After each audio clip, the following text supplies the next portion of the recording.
Even when I fell down, you picked me up. Now I'm standing on the mountain and give you praise. There are 3 basic C's that you as a person should work with: character, charisma, and consistency. If you only work with those 3, you are bound to make it in life.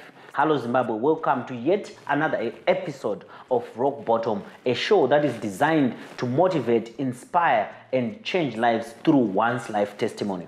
Today, I have a renowned actress with me on the show. She's a student pastor and also she's studying BSI. I have Sarah Takawira with me. Hi Sarah, welcome to the show. Thank you. So Sarah, on today's show, without wasting much of the viewers' time, I want you to take me through your journey. How do you balance the two? You're a student, you're studying BSI, you're a student pastor, at the same time you're an actress. Because I know, and we all know, people have a certain branding. They brand you. If you tell them I'm an actress, they're like, okay, we know this type of people. So how are you balancing the two as a pastor also and also as a phenomenal actress? Well, I must say it's really difficult to balance the two, but I thank God that I'm doing my best to balance the two.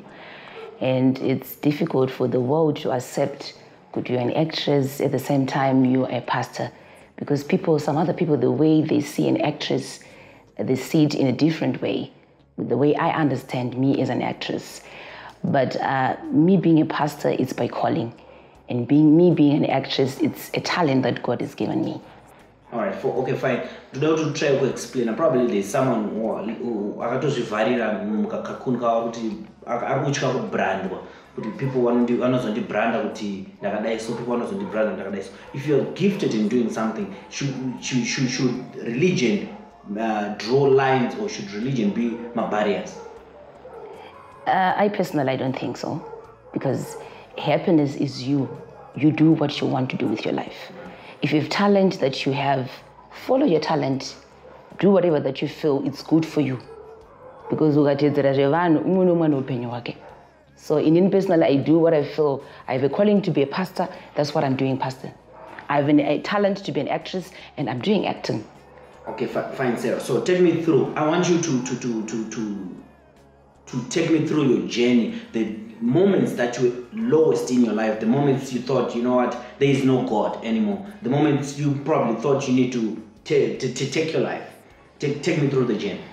Yeah, there was a time in life when I almost gave up.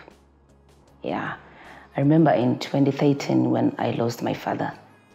That was the most difficult time of my life, because I regretted a lot of things and I was so devastated. My father died in 2013, 3 June, after a very long illness. But it was difficult for me because I didn't have time to go and see him, to visit him at the hospital. I didn't spend time with him. I didn't do what I was supposed to do for him as my father, as a parent. So after his death, I was really affected because I regretted so many things. But maybe they never die, maybe they never went to hospital, maybe they never spend a time with him, maybe they never think of Zakati. I had plans, but I didn't manage to fulfill those plans and promises. So it was the darkest moment of my life. Losing him as the pillar of our strength at home, as my father, as my advisor, as my intercessor. I regretted, Kuti, maybe if I was there for him, maybe I saw. Of course, I believe as a Christian, it's God's time. But there are things when I forgot, maybe if I was there for him, if I was there for my mother, if I was there for the family. But somehow I feel like the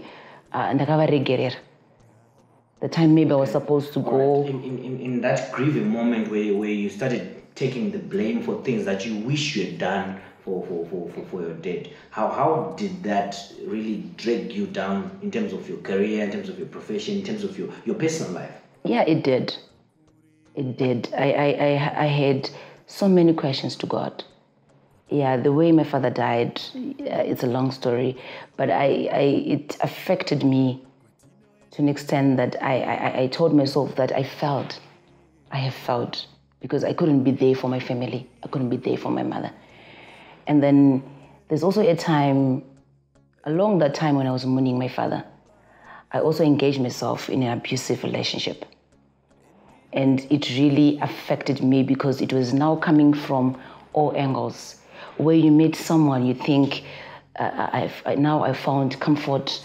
Then you realize that, oh, it's actually from fire to fire. So that was the darkest moment of my life where I told myself that I'm a loser, I have failed life. I can't move on. And I then dropped acting. Yes, I dropped acting. I quit going to church for some time because I was broken. You didn't understand why is this happening, but I believe like the words say, God will never put you in a challenge that you cannot overcome. Yes. So you're saying in that period you lost your father, you're still grieving, then you were involved in a relationship that when you're in a relationship you expect your partner to be your companion, exactly. Someone who will stand with you. Exactly. Then it happened to be abusive. How was that experience? It was not a good experience, I must say, but I thank God that sometimes God puts you in a situation for a purpose and for a reason. And now I'm here, strong, brave, and tell other women what I've been through and how I managed to kubuda pazhiri. But the experience was not good because you expect someone you expect someone to love you, you expect someone to be there for you. You do your best to show love and express love, but at the same time you receive the return yacho. It was not the way I expected it. So I was just abused verbally, abused emotionally, abused physically. And that was the darkest moment of my life. All right, we'll pick up after this segment. Stay tuned, viewers. We'll be back after a short while.